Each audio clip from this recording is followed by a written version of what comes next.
Hello, I'm Chris, this is Gross Models, and this is issue 79 of DeAgostini's Build Your Own X-Wing. Lots of bits, look, all bits and things to mould and put together and onto the bit that we did last time. It's good, I'm liking it. I would have been happier to do some of this a little while ago to break up the wings a little bit more, but now we're on the final straight, it feels like we're actually getting somewhere. We're talking about A-Wing toys, all good, fair enough. That is rubbish. You need to paint it. You can't just build it. No, I know it's a snap kit, but no, that's oh no. Anyway, onwards from that. Lego. You don't have to paint Lego. That's fine. That's all right. Oh, wooden one. That's quite cool. I quite like that. I might have to look into that. I do like doing these little laser cut wooden ones. It's quite good fun. More Lego sets. All good. Shara Bay. Poe Dameron's inspiration. I don't know about that. There we go. Lady Poe. The hyperdrive cooling system. This is what we're building. This is what we started before. This is the bit that we're doing this week. So there we go. Stage 79, yes. Right, let's get everything together. We've got all the parts listed there. We'll get on with assembling the cooling system. I'll put my instructions out of the way over there. Take what we've got, lay it all out. We've got all the bits everywhere. I'm not going to bother laying them all out exactly like they've got them there, but we've got them all there. Take that bit, and that goes over, turn it around that way, over here. Which way around with the holes at the bottom? Okay, oh, there's little tabs that fit into the side bits there, so that's all okay. That fits into there, making sure the tabs go all the way into the slots. Fair enough, that didn't really need to be a separate piece, but we'll carry on, that's fine. Right, take the two halves of this bit and put them together. The right way round is always helpful when you're assembling things together. It goes there like that. That assembly looks like that. It does indeed. Note the D-shaped lug in the bottom. No. That's D-shaped, is it? Sort of, maybe a little bit. Oh, on there, maybe? I don't know. Yes. Fit that into that hole. Right, okay. Oh, this is where they're going to fit into the bits on there. So that's D-shaped, so the side is that side. Wibble them out the way a bit. Fit that into there.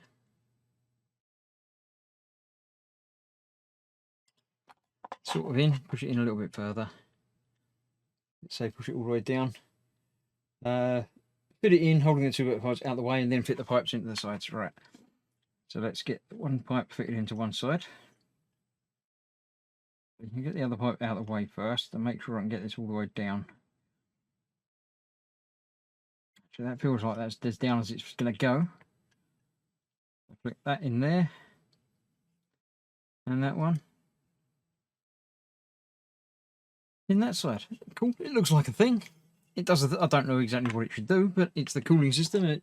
I'm sure it will be doing the cooling just like what it should. Next page. So it looks like this. It does indeed. It looks just like that.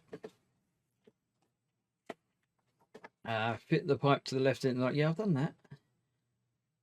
It said to do that before, so I did that already. Take the two halves of the right one. Right, how do I know which one's the right one? Oh, because it's got A1 and A2 written on it. And that says A1. And that says A2.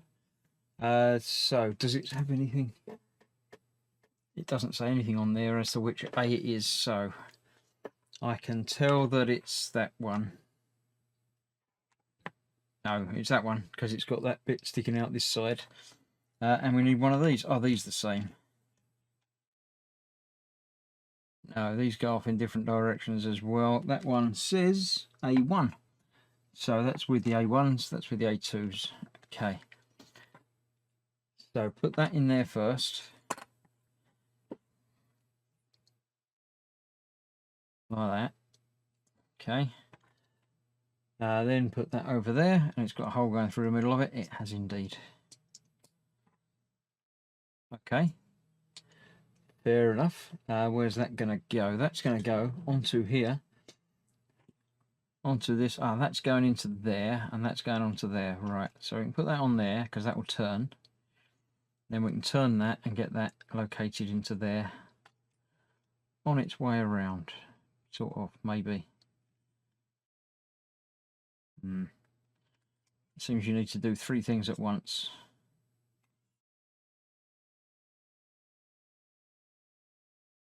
There we go. A little bit of gentle manipulation and bending, and that will go on there. Just like that. That's like what it says in the picture. Push it down so it's sitting in. I've just done that. Cool. Let's do the same with the other one. All simple stuff, but I worry about how much of this is going to be visible again. I don't know if this is the stuff that's all visible on the back behind R2, or if it's under something else, or completely hidden and invisible in the future. But it's nice to build anyway. And like when you have problems with the motor, it's nice that having built it, you know how it all fits together, and you know when something goes wrong, you know you're confident to take it apart and get to the crux of the matter and figure out exactly what's what. So let's continue onwards, taking the left and right connecting pipes. Again, I don't know which one's which. Line up the connecting pipe like this. So that's that one. From that side, it looks like it's got a bit that goes in there and a bit that goes in there. So no, it is in fact the other one I had first time, because it's bending the right direction. So that's going to go into that hole there, and that's going to go into that first hole there. That does it, yep. So we'll do the same on the other side, indeed. Not tricky. I don't know about weathering any of this. It feels like it should be like the one shiny thing on an X-Wing. I don't mind if the outside gets, you know, grimy and dirty and everything, but I feel like their mechanics would be, you know, polishing the inside of the engine and making it look lovely and working very efficiently. So yeah, right, there we go. That's that. Line up the top vent like this. Like this. I'm holding it just like that, but I don't know what it means from there. It doesn't really mean that, does it? It goes into the middle. Ah, right, there's a slot down there that's going to go into, and a hole that goes into the slot in there as well. So just like that. That's easy. Cool. It's down flush like that. Yep. Take the 4 parts of the hyperdrive. Let me move my instructions so I can see them. The 4 parts of the hyperdrive jet mounts. I'm going to need to turn that over so I can see the page. Right, we've got these 4 parts, yes. Right. Match the D-shaped lug and 2 locating pins on the right-hand mount. Let's have a look. It's got a 2 and a 1. And these have not got any numbers on them at all. That's interesting. Right, okay. Is this one? No, just in case it might have. Let's hold that one that looks like that.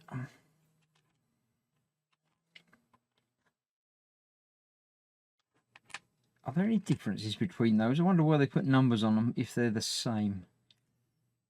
I don't know. They do look exactly the same. Let's try it and see. The holes may be slightly different sizes. Yeah, that one looks smaller, so that's going to go on there. Like that. And then that one is going to do the same on the other one. So that's that. We've got to keep them to one side because we're not fitting them quite yet. I think they're going to go on there like that. But I won't do that yet. I'm not, no. Step back. Leave that there.